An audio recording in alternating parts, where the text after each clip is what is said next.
Good morning. Look how beautiful it is out here. We are going to, I think, Monticello. I think that's how they pronounce it up here. I've heard it do different ways, Monticello and Monticello. Down our area, we've got one as well. Two actually, that are two cities, so they're both pronounced differently. So however y'all say it up here. Oh, this light. Well, maybe this is better. I can actually see you guys. Yeah, so Thomas Jefferson's house today. That's gonna be really fun to see. Yesterday was really cool, and if you hadn't seen the vlog, go look at it. It's so cool, and I'll put the card above so you guys can see it. Have a link to it. Oh my word, it's cold out here. It's like 28 degrees right now, but the sun's shining, so it's not so bad. I blinked. It's okay. But yeah, so I will take you guys along to Thomas Jefferson's house. Hopefully they'll let me film in there. Probably not. But maybe there'll be something else to film. Maybe a different kind of scenery, or maybe another exhibit like yesterday's. So, yeah. I'll see you there.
Third President of the United States, and founder of the University of Virginia. Monticello is a National Historic Landmark, and the only presidential home in the United States designated as a United Nations World Heritage Site.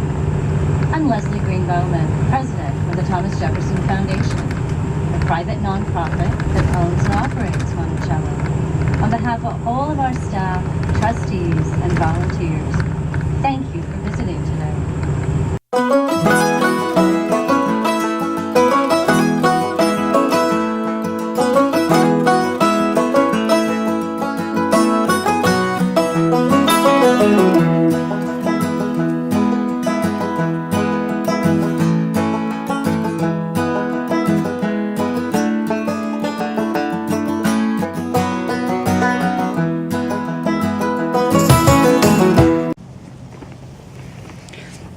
We're here. Look at this place behind me. It's gorgeous.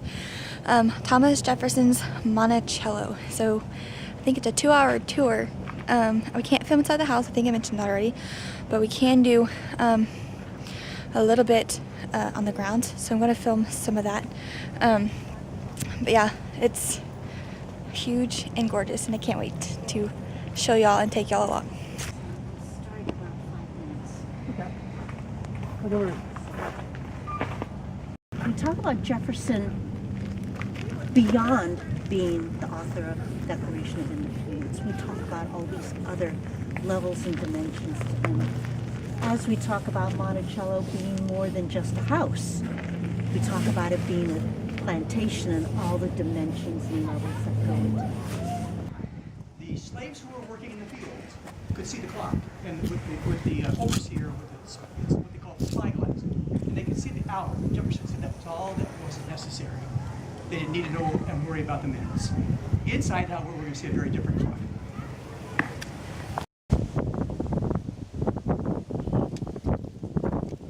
It's corn cobs. What a fancy design right there.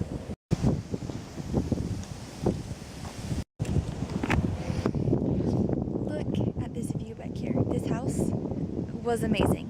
I don't even know which one I like better. They are both so well made, so well put together. Just imagining living here, living in this time period. There's so much technology, honestly, that they had, that he found overseas in France, that he brought back. One of them being a door, 2 doors, like a French style door or something like that, that you literally could close with one hand. Like, you'd pull the doorknob, and underneath the floor was like bicycle chains type chaining that pulled both doors closed at the same time. And so his mentality, from what really was said, is that his mentality is that, there's no need to waste space.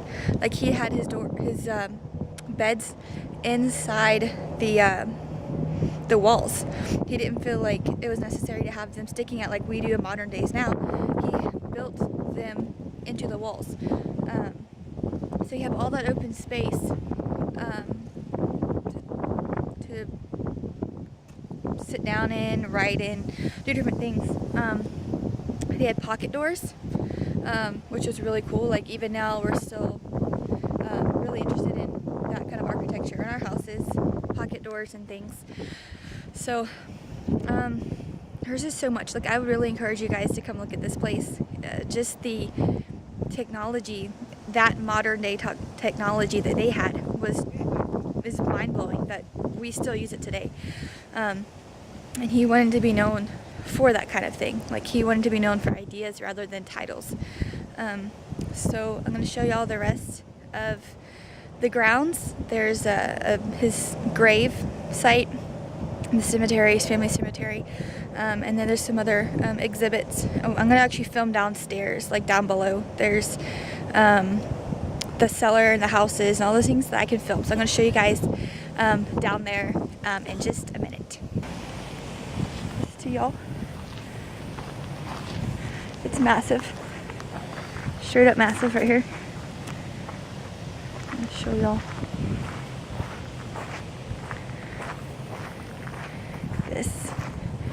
this door. I think went into his his living room, from what his parlor, from what was said. So I think underneath runs all the way underneath that railing as well to the bottom of his house. I wonder, this is the ice house from what I've just read. It's so far down there. Oh my goodness. Ice house. Some information about that.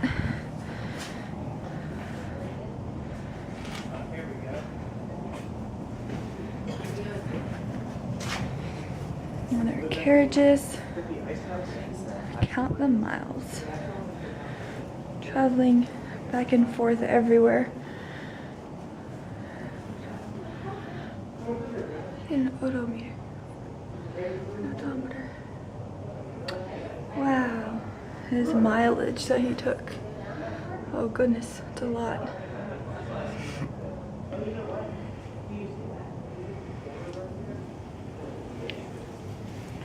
That's really cool. This carriage. North 30. This is the bathroom. It must have been really cold in here at night. Oh my goodness. And my word. I would not want to use this in the winter time. Oh my goodness. The original beams, original walls, and it's really fancy. The outside from here. It's amazing. Wow. This is the kitchen. This is amazing.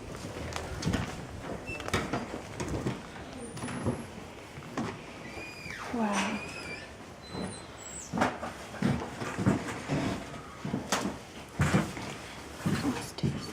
So many.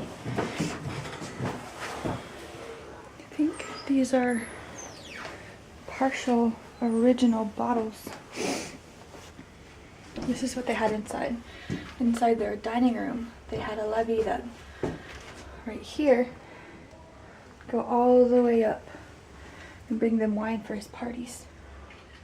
That's really smart. So right here is directly under the fireplace inside in the dining room. And what they said is that, oh, this is the original door. That's cool. What the tour guide said is that every night they had about 25 to 30 guests a night. Can you imagine? I can't even handle 2 or 3 people in my house. Oh my goodness. This is the ironing board. That's cool. Iron openings.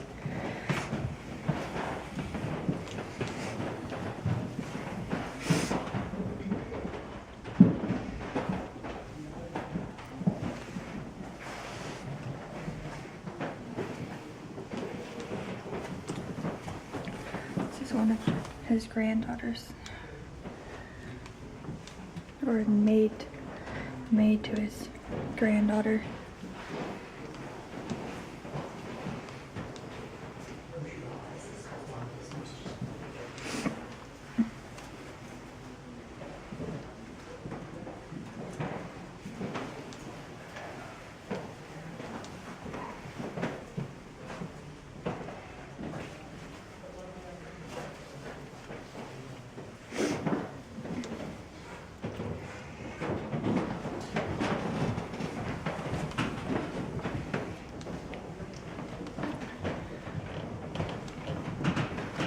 Wow. This solar door.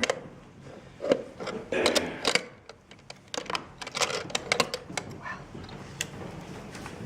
Still pretty much original. Like there was still, oh, there's another side. They said there's pretty much still original. The paint, the color, majority of the, paintings and furniture, all that stuff is original too. That's really cool. Another storage cellar. Man, it's so cold down here. Can you imagine down there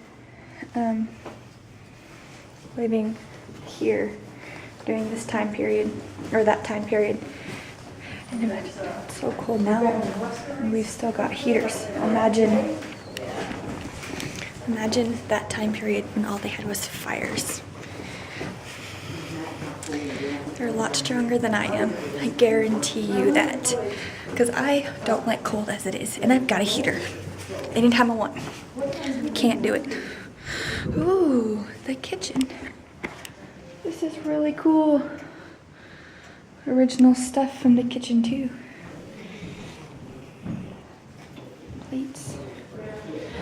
Another thing too is that he only had French cooking. He sent, I'll tell you in a second.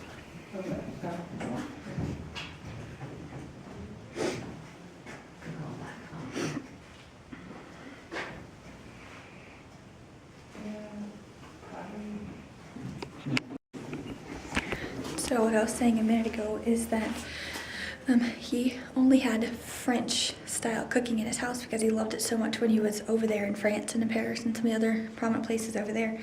He actually would send slaves over there to live for 5 years to learn how to cook French style. So when he come back, they would teach others how to cook.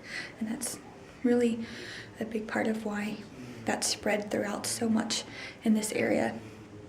And in his household. That's all he had. He loved it so much. He sent them to cook French food.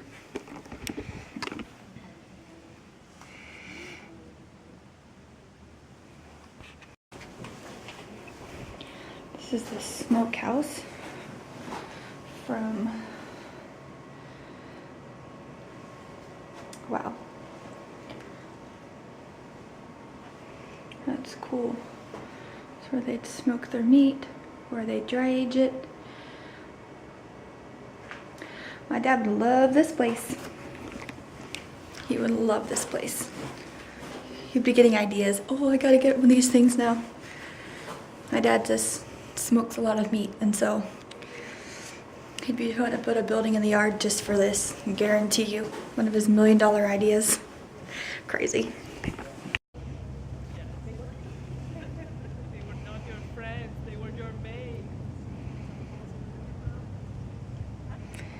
This is their garden.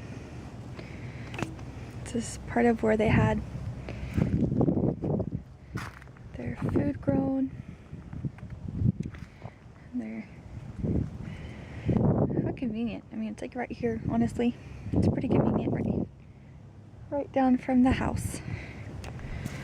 It keeps going way down there.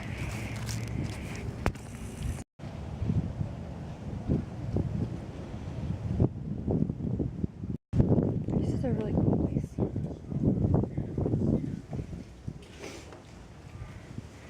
Just they had for their making their clothes. That's really cool.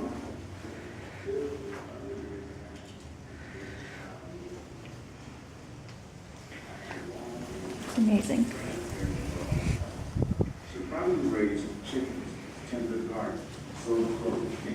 Living on Mulberry Row. In the 1790s, Jefferson remodeled Monticello, bringing a new wave of white workmen to support the construction. Mulberry Road reached the height of this activity. Jefferson erected new workshops, a dairy, smokehouse, and wash house. The barrack-style slave dwellings were replaced by one-room houses occupied by single families. Jefferson also experimented with ways to increase efficiency of the plantation. He began growing wheat instead of tobacco. Wheat required less year-round labor, allowing Jefferson to deploy enslaved workers in manufacturing.